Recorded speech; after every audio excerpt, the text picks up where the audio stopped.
Ça y est, c'est parti pour notre road trip en Espagne au menu 3500 km avec la gamme Seat et Cupra, 8 véhicules. Moi j'ai hérité de la tueuse d'ours polaire parce qu'ici c'est pas un modèle hybride ni électrique. On a une pure sportive, un moteur 4 cylindres turbo de 310 chevaux. C'est un moteur qu'on trouve déjà dans l'Audi S3 et la Volkswagen Golf R. Et donc on a un véhicule familial de 4,66 m de long, mais on a des hautes performances, pas d'hybridation, pas de système électrique. C'est vraiment une voiture essence pure et dure. Donc voilà, 3500 km à parcourir. On va faire de l'autoroute, des petites routes, traverser l'Espagne évidemment. Et évidemment, avec un tel niveau de performance, je pense que je serai l'un des plus privilégiés. Je vous donne rendez-vous dès ce soir pour vous dire les premiers mots sur les impressions de conduite.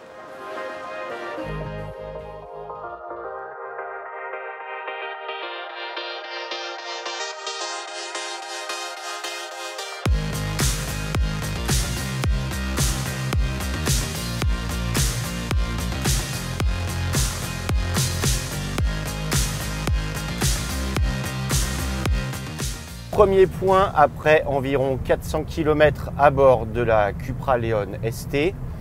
Alors c'est une voiture dans laquelle on se sent tout de suite bien. La position de conduite est facile à trouver. On peut se placer très bas. L'inclinaison de l'assise est réglable.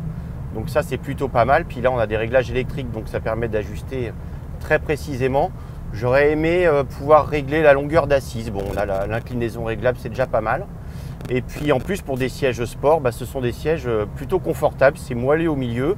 On a énormément de maintien là au niveau du tronc, ce qui permet d'adopter une position bien droite dans le siège, de ne pas s'avachir, qui permet d'épargner les lombaires. Donc ça c'est plutôt pas mal. L'autre bonne surprise c'est le confort. Pour une voiture de sport, elle est plutôt bien amortie. Il faut dire qu'elle dispose de suspensions pilotée, réglable selon 3 positions, 3 niveaux. Et en mode confort, c'est tout à fait correct. On a une bonne qualité de filtration, ça travaille bien. On a quelques trépidations, mais c'est vraiment pas du tout insupportable. Loin de là, donc une voiture tout à fait facile à vivre pour les longs trajets sur l'autoroute comme ici. Autre point que je voulais aborder également, une fois n'est pas coutume dans une voiture de sport, on va parler consommation. Bah oui, parce que c'est la voiture la plus polluante de la gamme et celle qui consommera le plus, ça c'est sûr. Mais en attendant, sur autoroute, à 130 km/h, il n'y a rien d'alarmant. J'ai une consommation moyenne d'environ 7,8 litres au 100, alors qu'on a fait beaucoup de passages à 130 km/h. Donc c'est vraiment tout à fait raisonnable pour un moteur, pour rappel, qui n'est pas du tout hybride. C'est un 2 litres turbo essence de 310 chevaux. 400 Nm de couple et je ne me suis pas privé sur l'accélérateur à chaque voie d'insertion ou en sortie de péage. J'ai pu libérer les 310 chevaux à ma guise et en profiter quand même, c'est aussi ça l'intérêt d'une voiture de sport. J'apprécie aussi la sonorité du moteur, c'est vraiment un moteur qui est rageur dans les tours. Pour un 4 cylindres, on ne peut pas parler de sonorité mélodieuse, mais en tout cas c'est rageur. Et ça participe grandement à l'agrément de conduite. Le seul bémol, c'est qu'en mode sport et Cupra, on a une sonorité via les haut-parleurs qui est très artificielle. Ça fait sport, mais ça ne l'est pas du tout. Ça fait jeu vidéo pas très réussi. Donc en fait, dans l'idéal, il faudrait sélectionner le mode de conduite individuel et le paramétrer, c'est-à-dire tout mettre en sport, sauf la sonorité. De cette manière, on aura une voiture beaucoup plus agréable et bien plus authentique.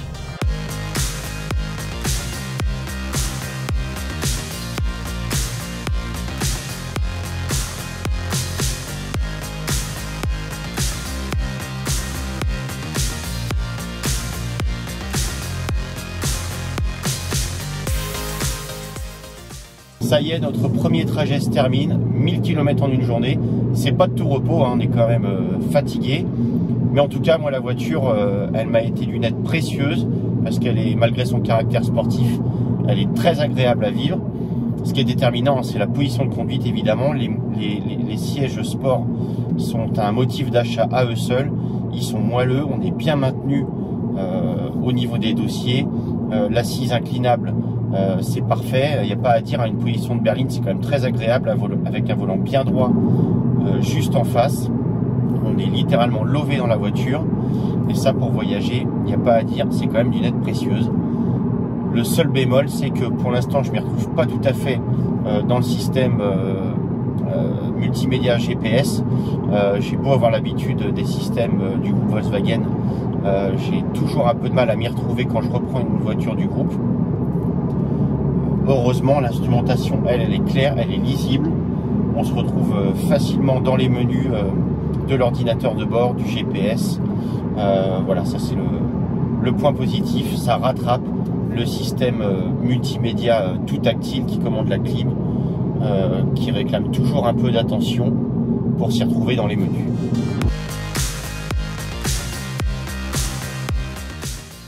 Ça y est, la première journée de roulage est terminée. Bon, c'était la plus longue, 1000 km. Mais on est arrivé à Barcelone. Moi, j'ai été plutôt bien loti, même si c'est une voiture de sport. C'est une voiture très agréable.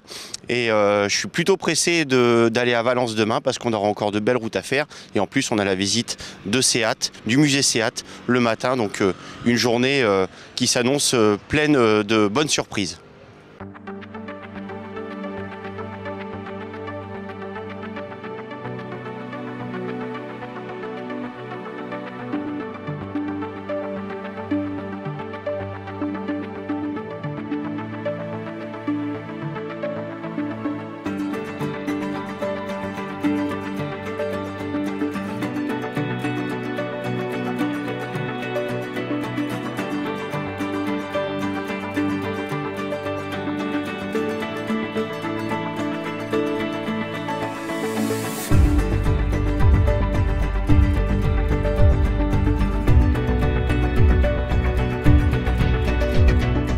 Bon, pour ma part, des coups de cœur, il y en a plein, mais je vais me concentrer sur la gamme Cupra parce que je roule en Lion Cupra, donc on va quand même parler un petit peu d'histoire. Alors évidemment, il y a la toute première, l'Ibiza, 2 litres 16, 150 chevaux. C'est un moteur qu'il y avait sur la Golf 3 GTI, je ne sais pas si vous vous rappelez. Bon, le moteur, c'était un plat de nouilles en dessous de 4500 tours, mais après, dans les tours, ça marchait d'enfer.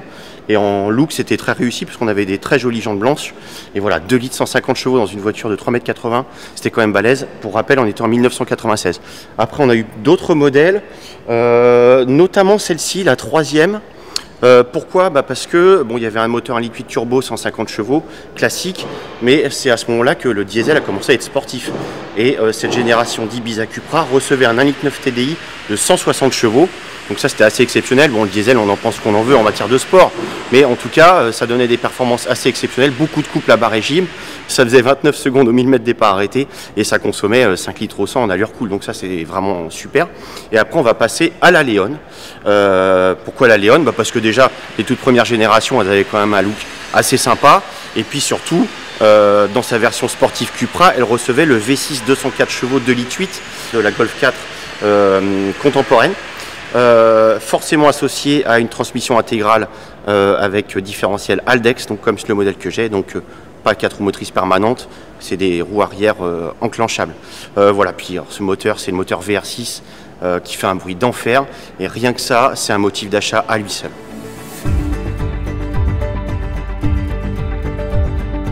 C'est reparti pour notre deuxième jour d'essai longue durée à travers l'Espagne. Nous n'avons que 350 km à parcourir entre Barcelone et Valence. Nous prenons la route en début d'après-midi après la visite du musée Seat. La perspective de retrouver les succulentes poussées dans le dos de la Leon 310 chevaux m'enchante. Je m'en donne à cœur joie dès que possible, mais il me faut tout de même attendre mes petits camarades.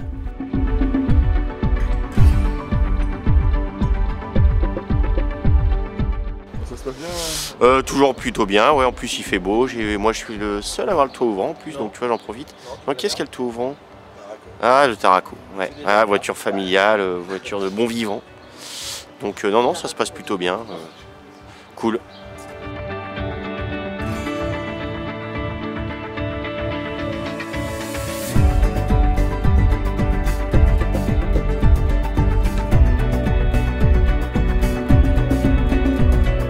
Premier point de la journée, on a parcouru environ 150 km au sud de Barcelone pour atterrir au delta d'Ebre et faire des images très sympas d'ailleurs. J'en profite pour vous dire que j'ai encore eu une bonne surprise en termes de consommation. Au départ de Barcelone, on a fait beaucoup de routes à 90-100 km/h et en mode normal, la voiture m'a gratifié d'une consommation d'environ 7 litres au 100 km. Encore une fois, je me fais l'avocat du diable.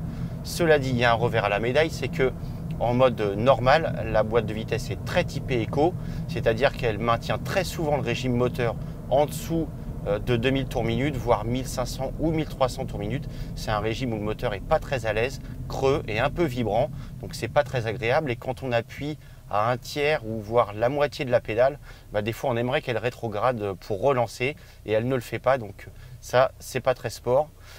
Évidemment c'est pour favoriser la consommation, mais évidemment on peut toujours sélectionner le mode sport, auquel cas la consommation augmenterait, mais on évolue dans ce cas-là à des régimes entre 2000 et 3000 tours minute, ce qui rend la voiture beaucoup plus agréable.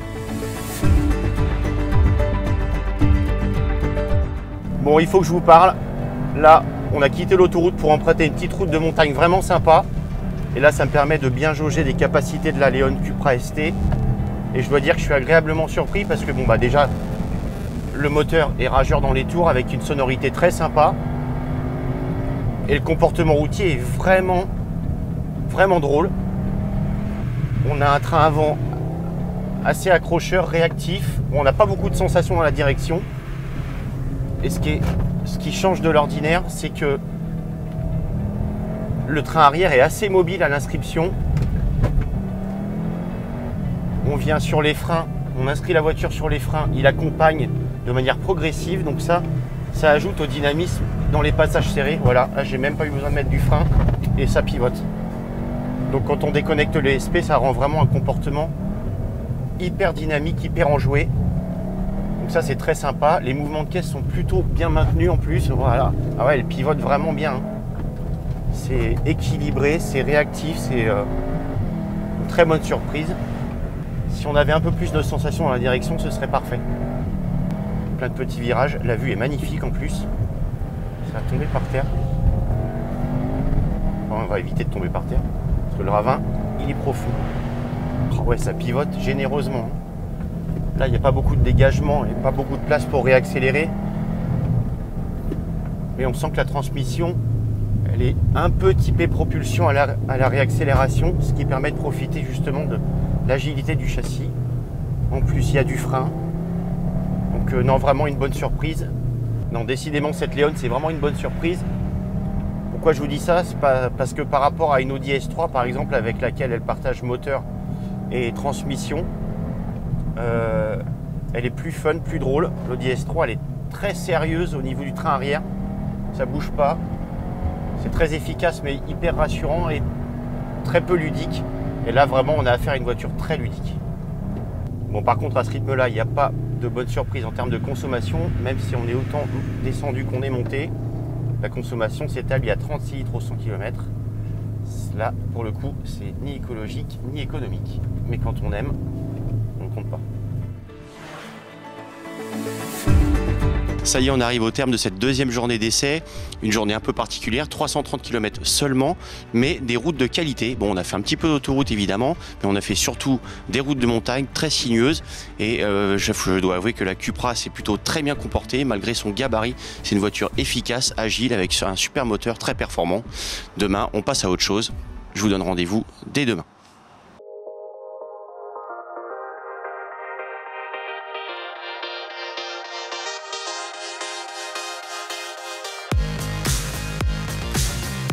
C'est reparti pour notre troisième jour d'essai. On vient de quitter Valence direction Andújar. Alors en ville, la voiture s'est montrée plutôt agréable. Elle braque plutôt bien. Pour une voiture de 4,66 m, elle est assez maniable. Et en plus, la bonne surprise, c'est que sur les dodanes, elle n'est pas trop basse. Il n'y a pas besoin de les prendre de travers pour épargner le pare-choc. Elle passe globalement partout, comme celle de mes petits camarades. Le seul inconvénient, encore une fois, c'est la gestion très économique de la boîte auto qui a tendance à maintenir le moteur à bas régime et des fois au décollage au carrefour à très basse vitesse quand le moteur est au régime du ralenti. Elle ne décolle pas tout de suite. Il faut vraiment écraser l'accélérateur pour que ça redécolle. Et ça peut être un petit peu pénible.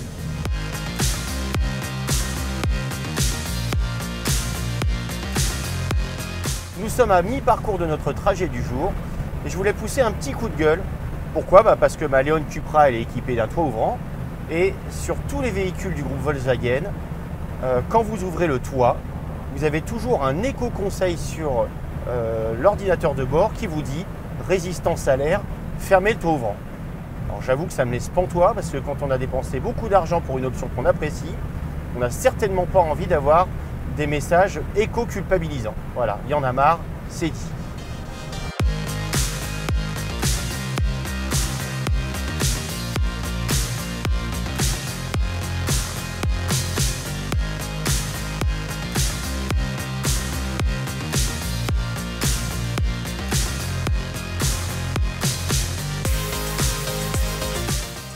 Nous voici arrivés à Andújar, troisième étape de notre périple.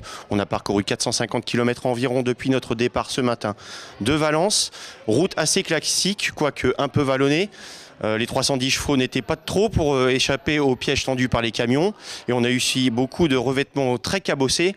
Là, la voiture trépidait, mais encore une fois, elle a été digne. On se retrouve demain pour de nouvelles aventures.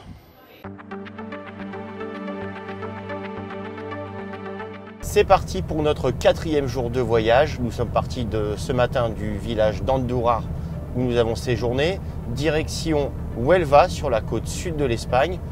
Nous aurons 2 étapes très intéressantes aujourd'hui. La première, c'est la capitale de l'Andalousie, Cordoba. Et ensuite, nous irons à Séville. Avec la León Cupra, ça se passe toujours aussi bien. On a constaté des consommations en ville ce matin entre 10 et 13 litres au 100 km. Évidemment, c'est un budget carburant quand on évolue régulièrement en agglomération, mais en même temps, elle n'est pas vraiment faite pour ça.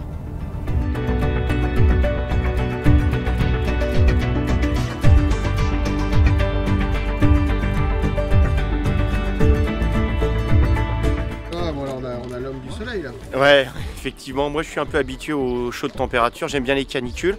Ce que j'aime bien surtout, c'est pouvoir profiter du toit ouvrant, qui fasse quand même pas trop chaud. Et là, j'y arrive encore, donc c'est là le principal. Je suis cheveux au vent.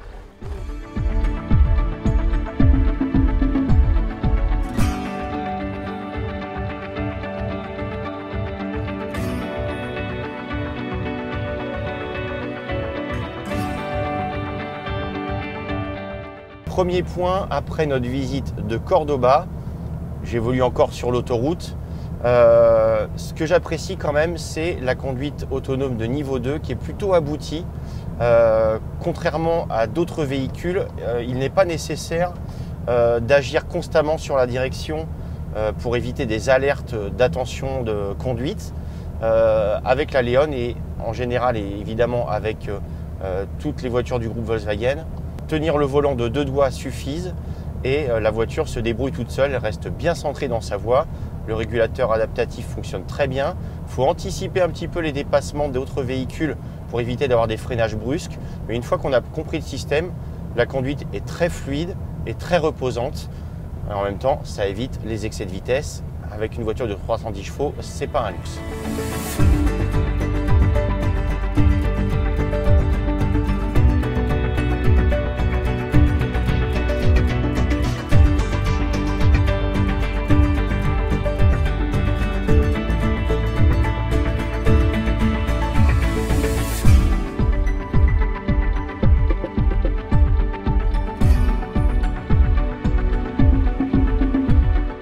Petit point route après un peu plus de la moitié de notre parcours du jour.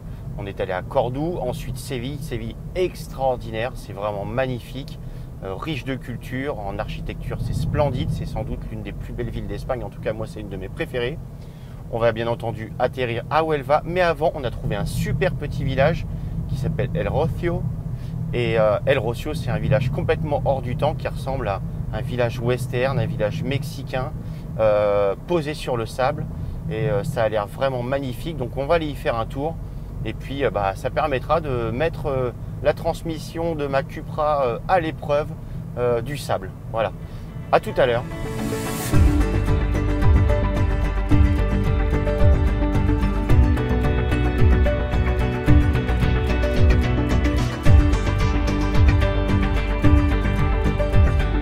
Nous arrivons au terme de cette 4e journée d'essai. Très peu de kilomètres aujourd'hui, environ 300.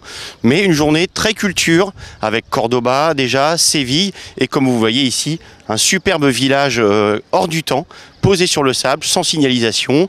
Ma voiture s'est montrée tout à fait correcte et sympa comme d'habitude, à ceci près que la Sono Beats Audio manque un peu de puissance, surtout quand on a le toit ouvrant ouvert.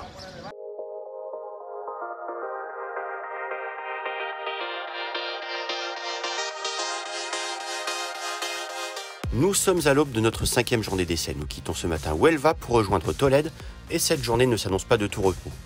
Déjà parce qu'il fait aussi chaud que la veille, avec rarement moins de 30 degrés à l'ombre, ce qui ne me pousse toutefois pas à fermer mon toit et à utiliser la clim, et surtout parce que nous avons 550 km à parcourir sur une autoroute plutôt monotone.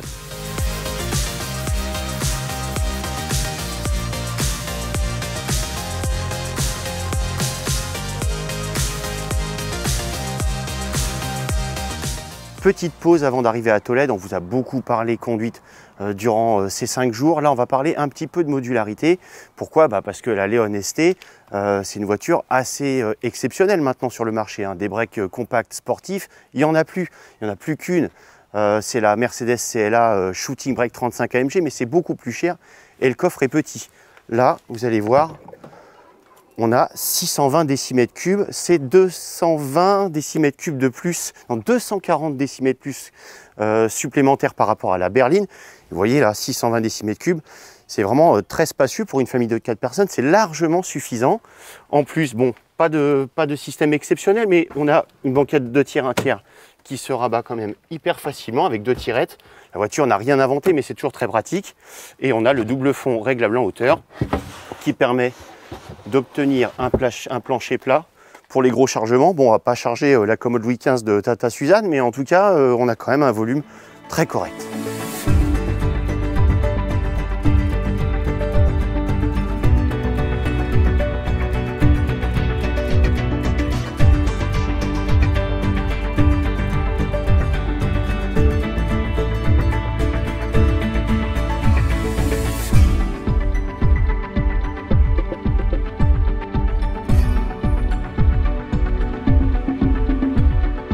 Nous arrivons au terme de cette 5e journée. Bon, j'ai réussi à faire prendre des petites routes à mes petits camarades, donc ça c'était plutôt sympa.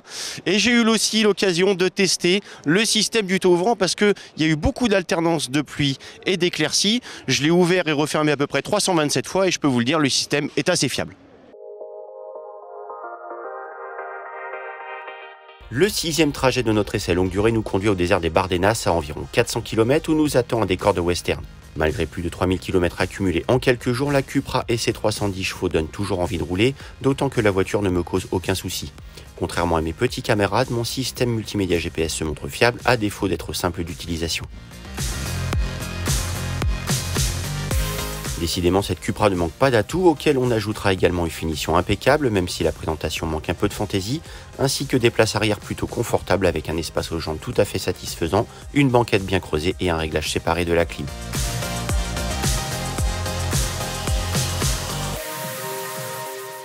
Pour partager mon expérience, je décide d'échanger mon auto avec l'Arona de Julien, l'occasion de faire un point sur les tarifs.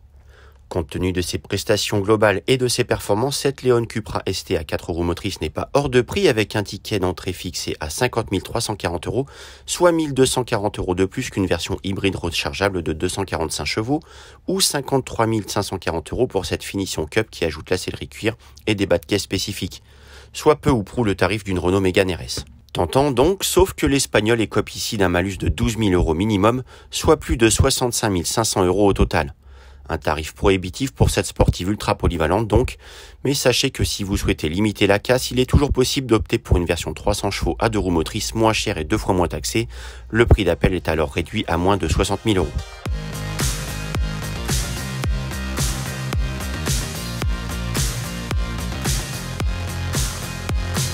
Hélas, pendant que l'on discute tarif, Julien a rencontré quelques difficultés puisqu'il a dû éviter un animal et abîmer légèrement la voiture. Outre les ailes gauches, une biellette de direction est touchée alors que nous avons encore quelques dizaines de kilomètres à parcourir. Nous roulons malgré tout pour atteindre notre destination avant que la nuit tombe. Les pneus avant chauffent et s'usent prématurément, nous les permutons avec leurs homologues arrière en meilleur état pour terminer le trajet et finir notre étape jusqu'au désert des Bardenas.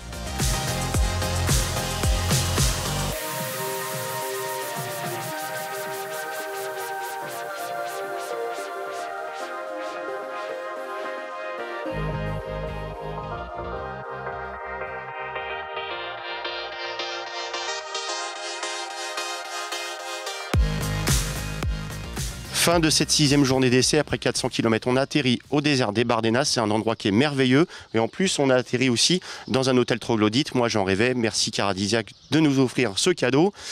Aujourd'hui, j'ai pu tester les places arrière.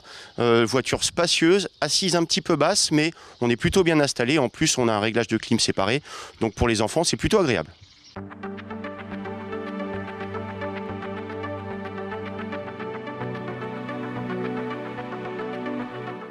Septième et dernier jour de notre road trip, on quitte le désert des Bardenas aujourd'hui pour retourner à Barcelone. On va en découvrir un petit peu plus sur la marque et puis moi je vais encore prendre un peu de plaisir au volant avant de quitter cette voiture qui décidément va me laisser bien triste quand je vais rendre les clés. Le 7e jour est consacré au retour à Barcelone. Pour l'occasion, la marque nous a dégoté exactement le même modèle que nous avions à l'essai, en bien meilleur état bien sûr. De quoi finir notre aventure, je dois bien avouer que c'est le cœur gros que j'arrive à destination car je me suis attaché à cette auto en voie d'extinction, même si sa présentation intérieure très germanique manque à mon goût d'un peu de cachet.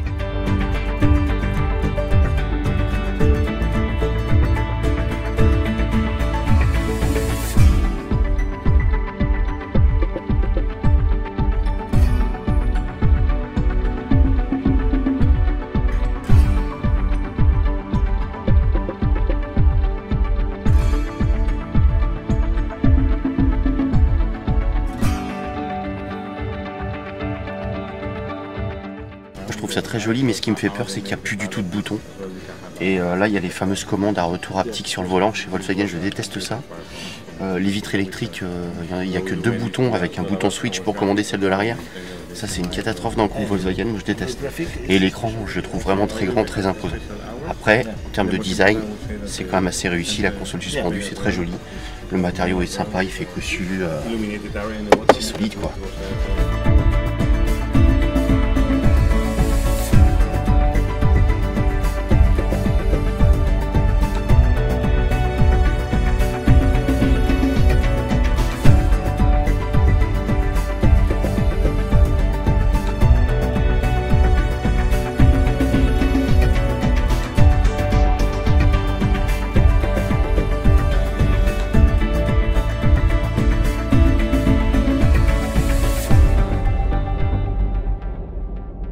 Nous arrivons au terme de notre voyage.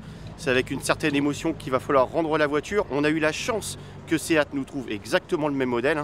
Vous êtes au courant qu'on a eu un petit problème avec le modèle que j'avais à l'essai. Et il est temps de tirer également un bilan. Moi, j'ai passé une excellente semaine en sa compagnie. Bon, je suis un fervent défenseur des sportives 100% thermiques. Et en plus, celle-ci, elle est bourrée de qualité. C'est une voiture performante, efficace, ludique et très pratique. C'est en plus une des rares compacts sportives encore sur le marché, ce qui en fait voilà, un produit très intéressant. Est-ce que je l'achèterais moi à titre personnel? Je ne suis pas tout à fait sûr parce que à l'intérieur, en termes d'ambiance, ça reste très austère. Moi j'aime bien quand même les voitures qui ont de la personnalité, qui sont sensuelles. Là je reste un peu sur ma faim, c'est très germanique à l'intérieur, mais pour le coup elle me plaît quand même en termes d'efficacité pure.